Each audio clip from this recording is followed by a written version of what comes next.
Appreciate it, man.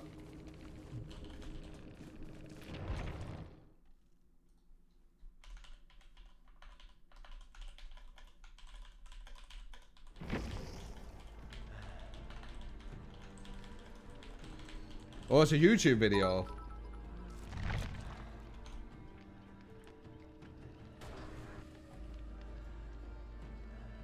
Dev tapes. Is this going to show a lot? Alright, let's see. Let's see. We're going to be watching this, guys. Really quick.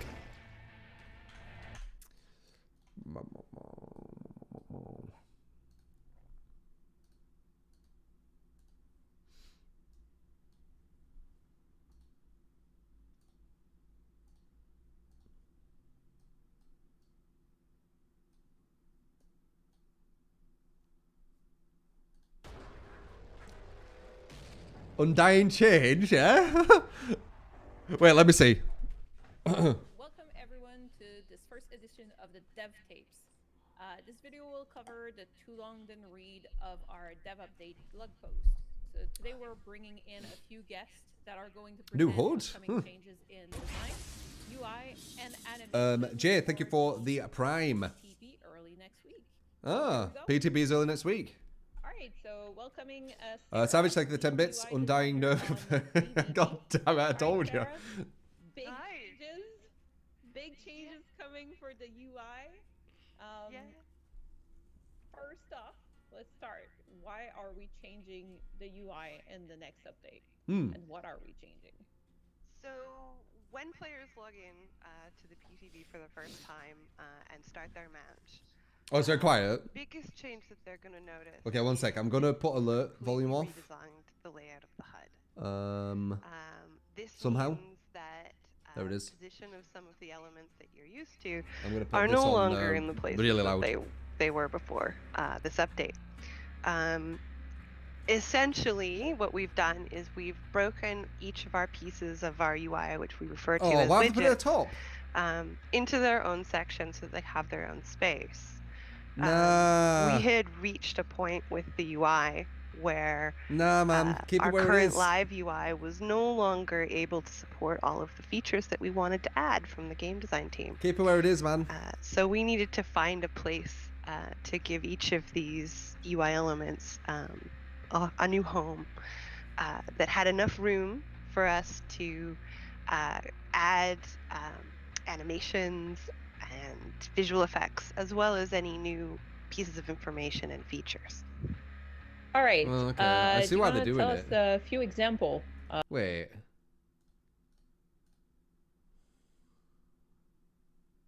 God, it's really trying to hold your hand. The thing is, like, I don't like how it's everywhere. I did like how it was clean, just like down here where you could just look. Because now you're just going to have to look everywhere. I don't know. People don't like change. So it is very common for people to be like, nah, but I don't know. I don't know if I... All right. What is this? What is this? What? Wait. What? Wait, no. Wait, I guess I'll see it. What is this?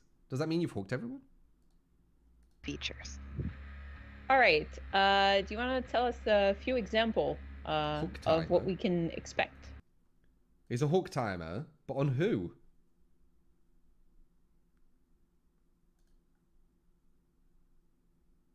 Wait. Is that... So that's a hook timer there, right? Okay. And then that's one hook. Okay, that's interesting. It's showing how many hooks they've had. That's kind of interesting, though. Any new pieces of information and features. All right. Do you want to tell us a few examples Streamer mode. of what we can expect? That'd be awesome in if the they new do that. UI changes. Yeah, we have a couple new features that you'll I notice. really want that. Like, really badly. The biggest and most obvious one is probably hook counts. Yeah, that's what I know. We now have a separate widget for killers, which displays... Is this how many hooks you've had? It is. That's how many hooks you've had the game. God, look how many you need. Kind of puts it in perspective when you look at it like that. Okay. The number of times you have hooked players in the match. This is a positive way of displaying a killer's progress in the match. Previously, we So what, we are aiming to get 12 hooks? It's not very likely versus good players. found that for killers, the only sense of any gameplay change that they got was the generator count slowly counting downwards, and this of course doesn't feel very good if you're a killer. So we wanted to give them something that they can feel proud of and look back and see their progress throughout the match. For survivors, they have their own It's not a bad idea with the hook count. 12 hooks are possible. Yeah, if the survivors don't play well. version of this, which is displayed on the actual player status. Or maybe, obviously, you know, Nurse and Spirit, they can potentially... No, I don't know, actually. That's still quite difficult. Nah, probably not, because you need to slug. Widget. This tells your fellow survivors how many... Ooh. So it's for the survivors, not the killer? That's actually quite big, by the way. So she's probably going to say what I'm going to say, but let's see. The whole point of watching this with me is so you get my input, right? This is going to allow people, even in solos, to know that someone, let's say, it's not too easy because, you know, you don't know exactly... Well, I guess it shows them all as well, doesn't it? Yeah, it's going to allow solos to maybe take a hit if they want to do that, obviously, for some random teammate, which will make it so, you know, one of the teammates doesn't die. They might not choose to do that, but they have that option now without having to see. So this is actually kind of big, isn't it? If you think about it. For the people who are pretty much going to martyr themselves because they haven't been hooked yet kind of thing. You like that? No! No! That's a good freeze. times your teammates Wait, have it's been all the way hooked. like that. This way you can know whether or not it's worth it to go in for that save or not. As well as giving you a general idea of how your team is doing overall. Wait. Whether or not it's right to go for the save or not, no, that doesn't make sense because you'd already know that. This is going to make it make you know when you can body block someone who would have gone down. I would have thought, because you already know, you know, when someone's on the second stage, the first stage. I guess maybe if you haven't been watching, you might not know if they're going on to the third. Another feature that we have is the healthy and injured states for players have been replaced with portraits of those characters. So from at a glance, you'll be able to see who's playing as Claudette, who's playing as Nia. Now, is this a buff to maybe no Miver? Do you think? Like, only a small one, but do you think now it's not going to show the no Miver? No, will they show the no Miver thing? I don't know.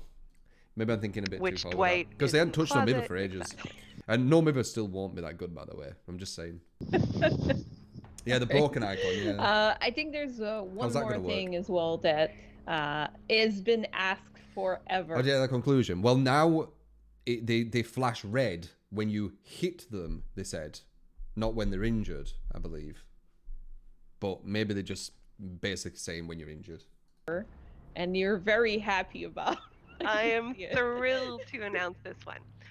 Along with this update, we are releasing 2 new settings, which allow players to control the scale of their menus and HUD. So no longer will your UI scale be determined by your screen resolution. Yeah. You can control it yourself. All right, so just to wrap this up, this new UI change is allowing us some space for new awesome features in the future. Did you have anything else to add, Sarah?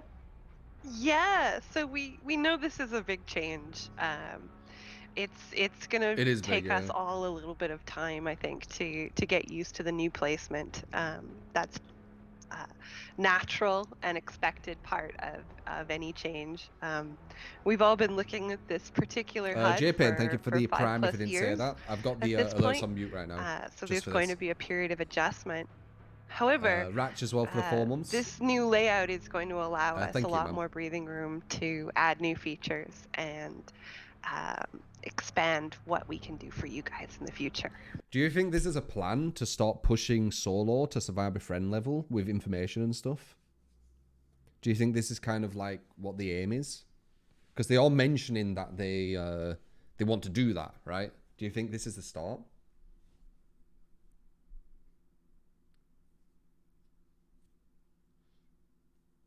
Good way to make solo stronger. It's definitely a stepping stone, I feel like. Awesome. So this is not the final form. That's what you're saying. No, we have lots of new ideas that we're excited to share with you guys in the next couple months and years to come. Can't really talk about it, much of it right now, but we are excited to share it all with you. Awesome. Well, thank you so much for joining us today, Sarah. That's gonna be so weird with that change, man. So, welcoming Ethan, game designer on Dead by Daylight. Hello, Ethan, and welcome. Ethan, we're closing up on the PTB release, so do you want to tell us what's in store next week, for the clown? Yes, this is actually the first moment we're actually confirming that the clown update is going to be in this PTB. And so I can talk a little bit more about that teaser trailer that Dylan showed us a while ago. The purple bottles are staying the same, so you can play clown the way you're used to. You throw a purple bottle, people get intoxicated, they slow down, you can hit them. You can switch to throwing yellow bottles, and they have no effect until they turn yellow. So the gray cloud is like a placeholder until it turns yellow and activates. Any player entering a yellow cloud gets extra movement speed for a period of time. So it's called the afterpiece antidote. And if you're intoxicated by a purple cloud and you hit a yellow one, then it will remove that effect. And we're not just changing those bottles, we're also going to reduce the amount of time it takes to reload. That's going to be 3 seconds now. Yay! Everybody cheer! Yay! Good. I can hear it. Yay. I can hear it. So, Ethan, what was the idea with adding a new type of gas to the clown's kit? Yeah, I'm not getting this at the moment. Wait, so it speeds up. It speeds up the survivors. I'm pretty sure he's going to say something because it didn't make any sense yet. Well, we wanted to increase potential for interesting plays with him, and we already like the way the purple bottles work, so we thought let's give him 2 bottles. And since the purple ones are you throw it someplace and it says you don't want the survivors to go there, so you put a negative. The opposite would be you put a bottle someplace where you would like it if survivors What? went there, so you give them an encouragement. So if there's a dead end over here and there's a pallet over here, you throw a yellow here, and then the survivor's like, do I go for the pallet or do I go for the yellow? Which is better? And it makes a little bit more cognitive load for the players. And then if the clown gets in there, then he is also going to pick up some extra speed. So it's to create more interesting gameplay around him. Okay, that makes more sense. The clown speeds up in the gas. Right, that makes a bit more sense. But damn, that's all they give him? Alright, so remember when we tested the skill-based matchmaking back in summer? Well, it's coming back. Ethan, you have more info. Purple and yellow cancels for only survivors. Yeah, the survivor speeds up too. This is weird. Add-on overhaul. Does it show? Yeah, so the matchmaking system is no longer going to be based on your rank. It's going to be based on back-end calculated skill rating.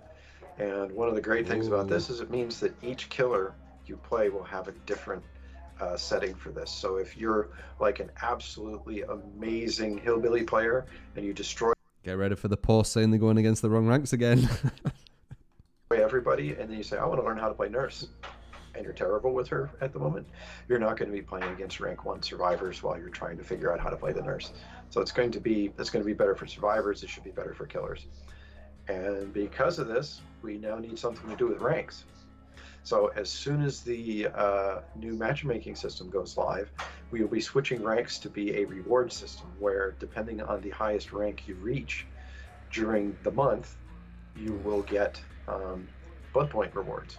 And then at the end of each month, your rank will reset to 20, and you'll build your way back up again. 250k. And just to be clear, your rank is not going to determine your matchmaking. So when we reset you to 20, it's only for the rewards, not for who you get put into games with.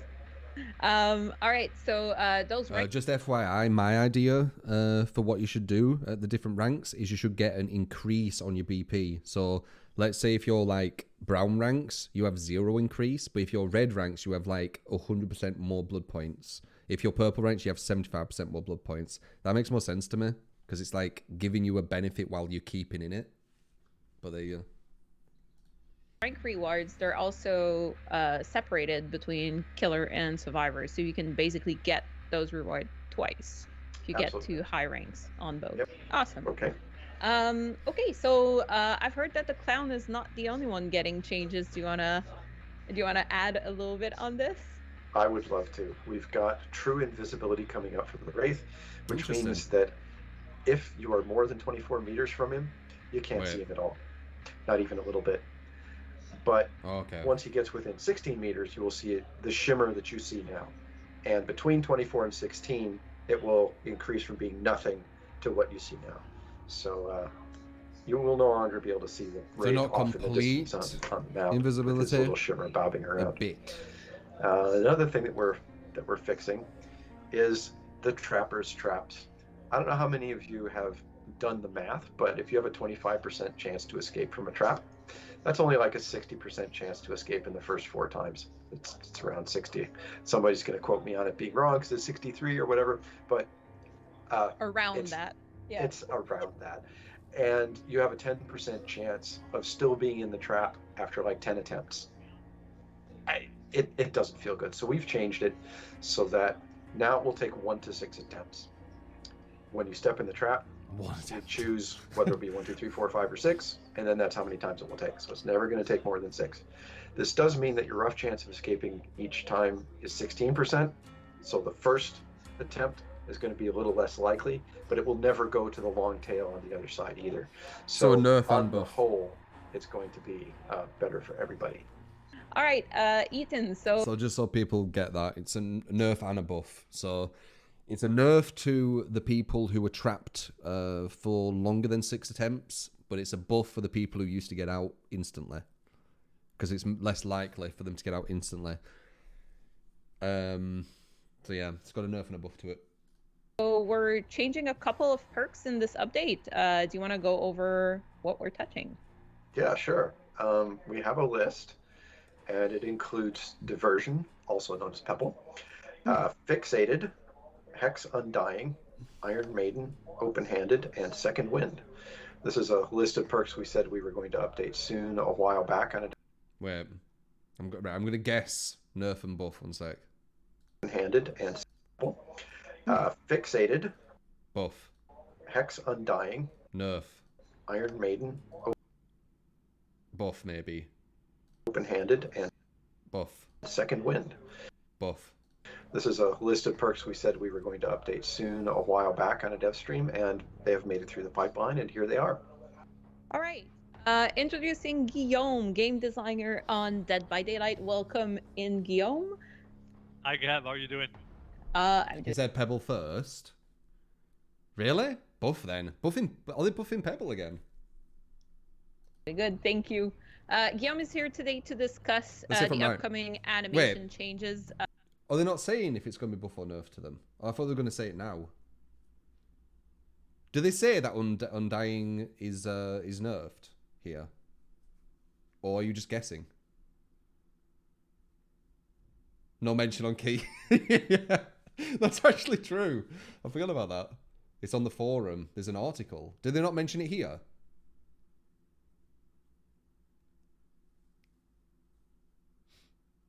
Is that the thing? Okay, I'll have a look at this. Ah, so this is like okay, and that just tells you everything. Okay, I'll go down to the Survivor Locomotion update, animation update. Okay.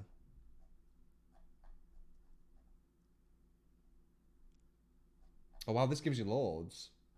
Okay, I see the stuff. All right, let's see. Let's see. We'll see this after this.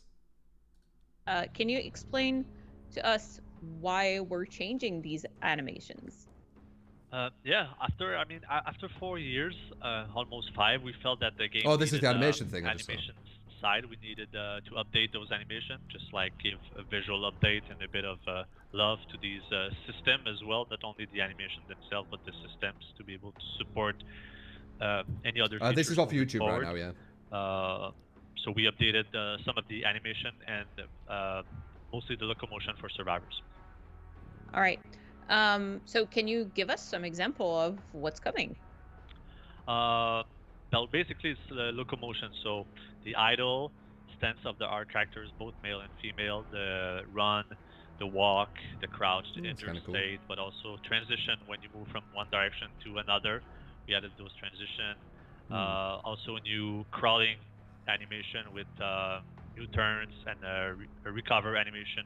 So when we're talking survivor locomotion, what kind of gameplay change should we expect with these changes? In terms of gameplay, actual gameplay, it should have not changed at all. I mean, that's the idea, and that's the reason why there's a game designer talking about it as opposed to an animator, because it's mostly animation work. I love how they showed that, just for the people who just like proper rage when they can't do that. Animation, but that's so hilarious to me. One of the goals, not my moonwalking, was to not change the actual gameplay and how locomotion and navigation works in terms of speeds, turn rates, accelerations, and things like that. But we definitely wanted to improve the looks, change the stance, the way the character moves in terms of body movement and aesthetics. All right. And so we're talking about locomotions, which normally would be in movement, right? Are other animation also changed? For example, cleansing totem, entering lockers, I don't know, throwing a pebble, teabagging, things like that. Most of them, no, because they're interactions, and we did not touch interactions because this is, again, it's a different topic. It has a heavy impact on gameplay, and this is something else for the future. Though, like teabagging, for example, which is crouching, which is a locomotion, kind of a gameplay. We did update that animation. Well, actually, before there was no animation at all. It was just a blending. So we put in an animation, and we kind of. They're talking about teabagging and stuff, and they still haven't talked about like or done the key animation, so we can fix the keys. Iterated on it to make sure that teabagging still feels satisfying to our players. We satisfying to our players, damn. But it should. But never hit someone on a hook and nod at them. Toxic. Should play the same. All right. Well, thank you so much. Don't tunnel or camp either. For joining us today, Guillaume. And I think that's the awkward moment where we say bye. Please don't keep that. Okay. One sec. Let me grab this as well. So they mentioned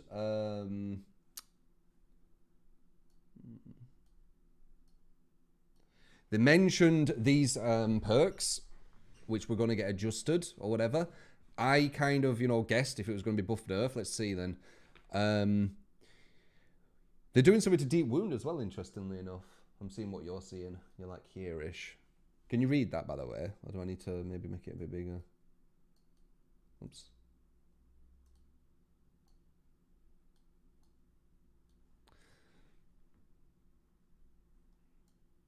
I'm trying to like put it to where you can see it and I can see it. Is that better?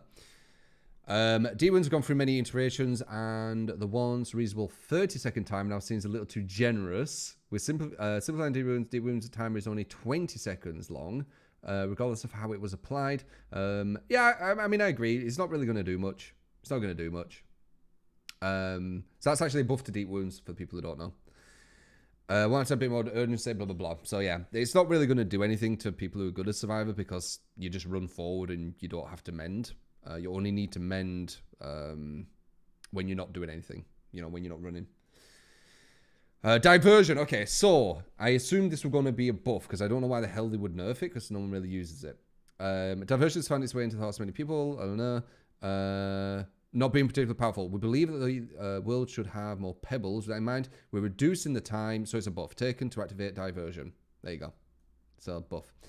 Fixated, I assume this was going to be a buff as well. Don't you hate it when you're hit so hard that you forget how to walk slightly faster? Us too. Okay, so that's buff, what I said. This, I assume, we're going to be a nerf. We're watching this one closely, yeah? There's so much other stuff than just this. It's new as well. It's a new freaking perk.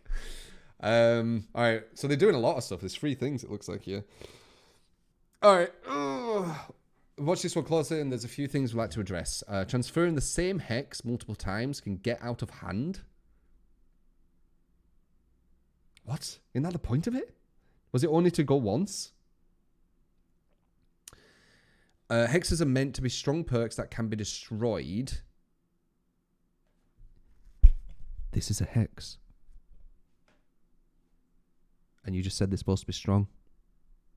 So hopefully they kept it strong. And having to destroy the same hex 4 times can be a bit much. Very rarely you destroy it 4 times. Very, very rarely. But sometimes that can happen. Also, you can destroy dual hexes. Just FYI, you can destroy other totems what aren't the hex. And now it can't transfer to them. Just FYI as well. I just also want to say, just here to see True cry about this part. As I said, if it's about the killer, you can't say anything bad. But if it was like a survivor nerf, and I said something, that Jimmy guy would be like, "Yes, you are so correct. My God, these devs."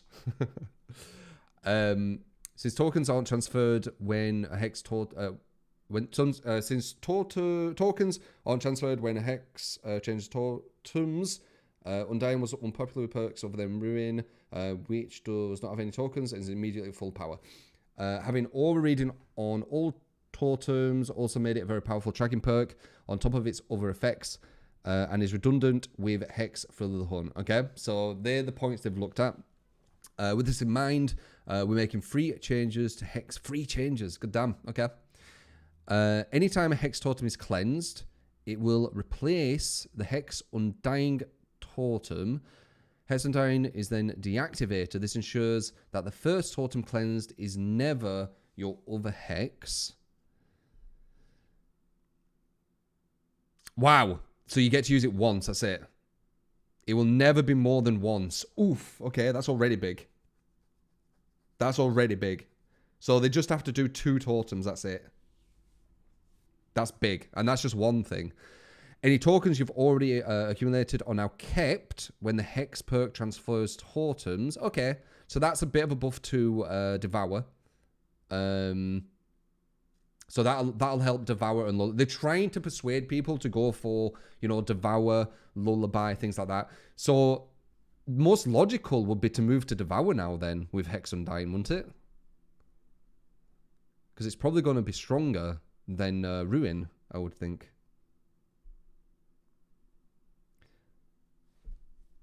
Aura reading only applies to dull totems. Oof, okay.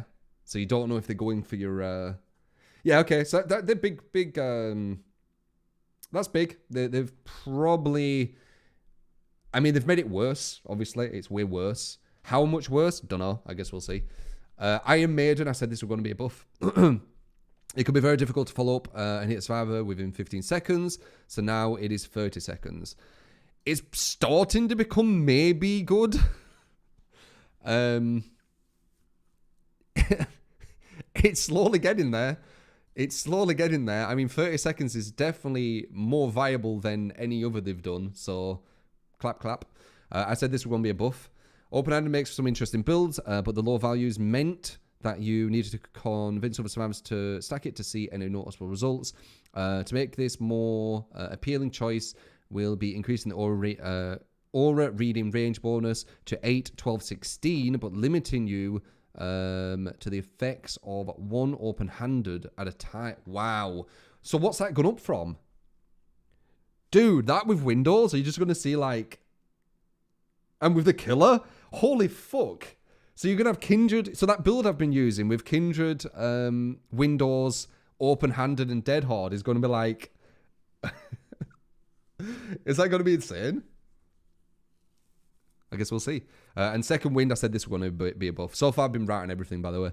Another simple one with reducing the time it takes second wind to heal you from being unhooked. Yeah, so I was right about everything. It was obvious. Knew it was going to be a buff. Knew it was going to be a buff. Knew it was going to be a nerf. Knew it was going to be a buff. Knew it was going to be buff. So survivor buff, killer nerf, survivor buff. Okay. Just like last time, where there were more survivor perk buffs than killer. Alright, interesting. I guess we'll see. And then the invisibility of Wraith. At least he gets it, but sadly he doesn't have it all the way. You'll see him at 16 meters, which is still nice. It's a buff to him, buff to Wraith. Nerf is a buff nerf. Trapper's a buff nerf, as we talked about, between this thing. The new look of these, they look cool.